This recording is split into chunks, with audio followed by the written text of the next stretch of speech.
Hello students, how are you all?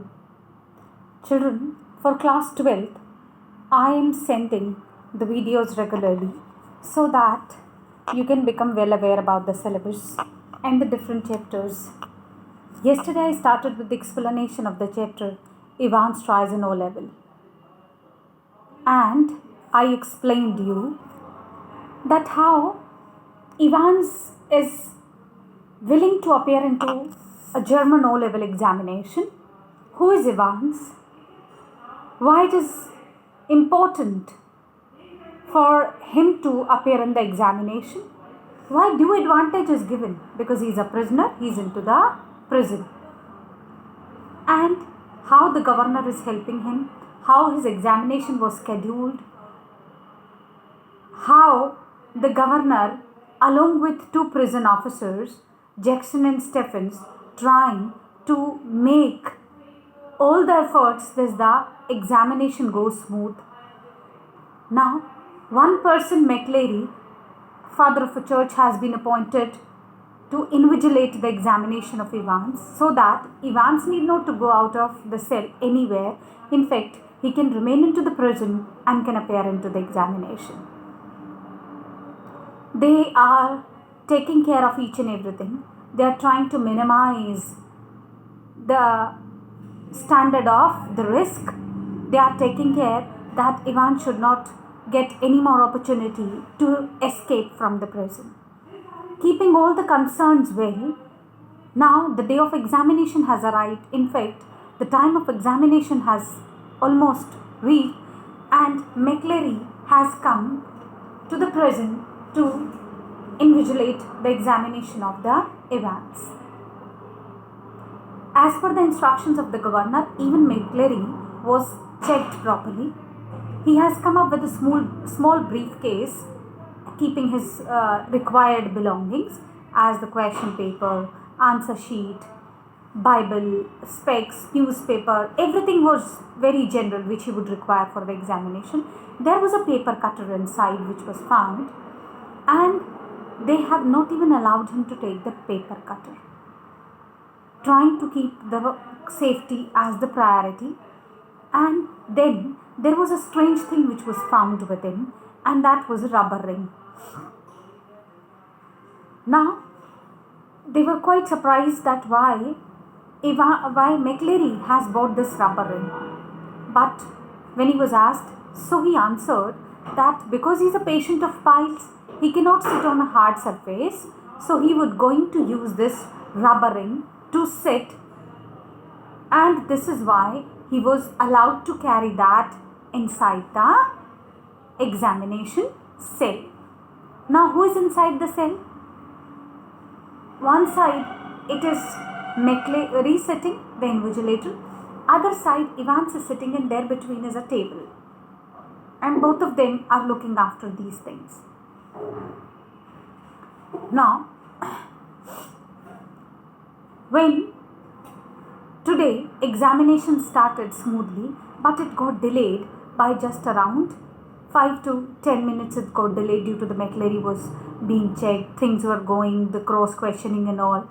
An examination got delayed by some time, but though it started smoothly. Governor is sitting into his office and he is hearing everything, whether things are going smooth, whether the examination is conducted in the same way as exams are conducted, or is he talking something else, is he discussing something else, is his behavior indifferent. So he is hearing everything and keeping an eye on everything. Both the officers, Jackson and Stephens, they are on their duty and they are standing just in front of the cell and observing everything. They are peeping in the cell after every 2 minutes so that they can notice the gestures of the Evans.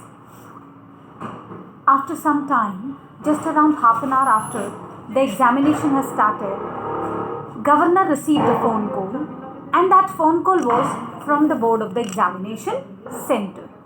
The phone call was in concern with some correction into the question paper. He received the call and he got to know that there was some correction in the question paper. The governor noted But Governor was quite afraid, thinking that should he give this information to Evans or not? Is it a part of Evans' plan, or is it really a correction in the question paper?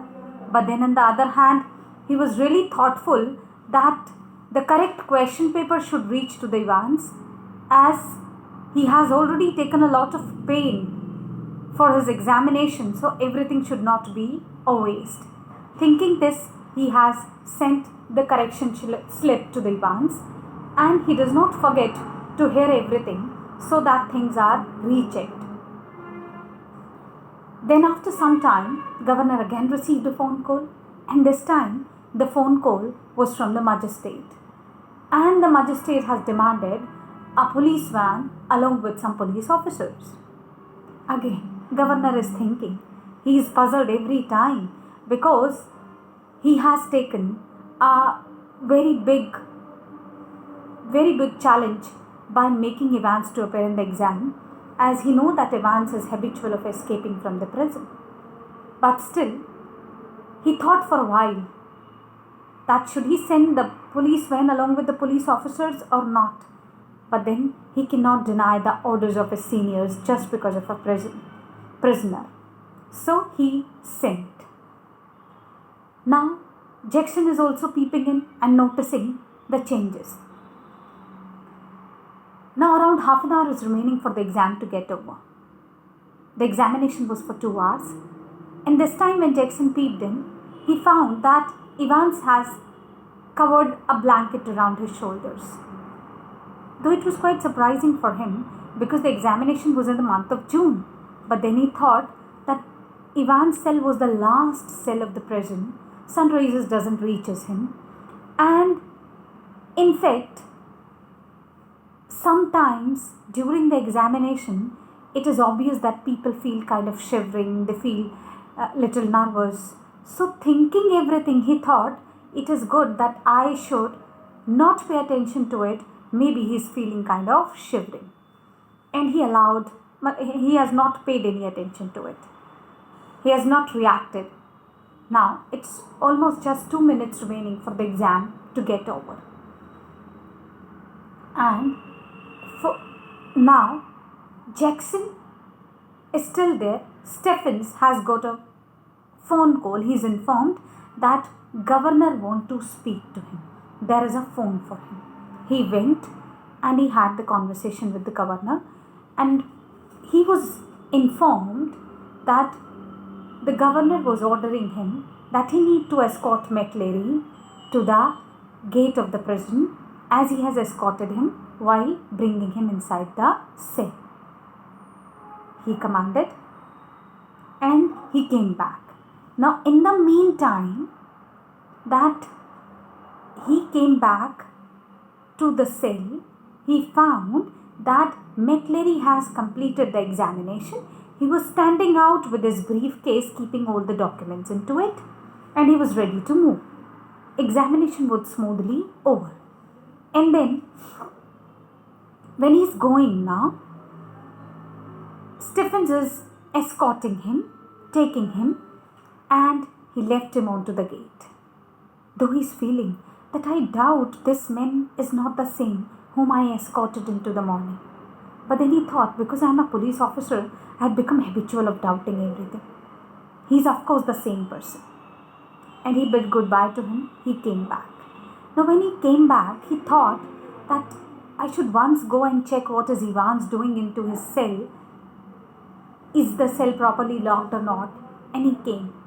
And he was quite surprised. He was astonished to see that the person inside was completely bleeding. The blood was flowing out of his head, and the face, the chest, all was covered with the blood. The clothes were all dirty due to the blood. It was shedding, and the man was saying, "Go catch him, hold him, he's gone, he's gone." And then suddenly there was a panic created into the complete prison.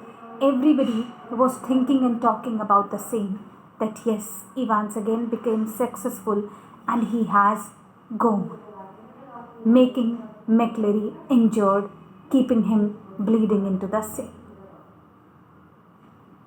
Now, within meantime, within minutes, this information passed on to everyone, and McCleary insisted that he wanted to go to meet governor, as he want to share a piece of information with him. So he was taken to the governor, and he handed him a paper slip. It was written something which says the name of a street where the Evans was expected to go. He said that I know that he was making a plan, and he was saying that he would go to this street, and he has handed over that to the governor. Governor immediately sent a team to that street to find out the details about the Evans and to chase him. On the other hand, they called ambulance for this McCleary because he's injured badly. And now the governor was also into panic because he has to give the answer that why he allowed Evans to appear in the exam. Things would come to him, and he started scolding Jackson and Stephens also, that because of their negligence, Evans became successful into his plan. Now things were becoming quite difficult, and nobody had the answer. But governor does not want this thing to be to come to the world. People should not get aware about it. That is why he immediately thought of calling 2 special investigating officers to help him into the case. He appointed Inspector Bell and Inspector Carter into the case to help him out and to find the details of the Evans and to catch him. Now everybody started working into a team together to find the details about the Evans. What happened later? Will they be able to find him or not? Or will he be able to escape? What was the mystery behind this? This I'm going to continue tomorrow in my next video. Thank you, children.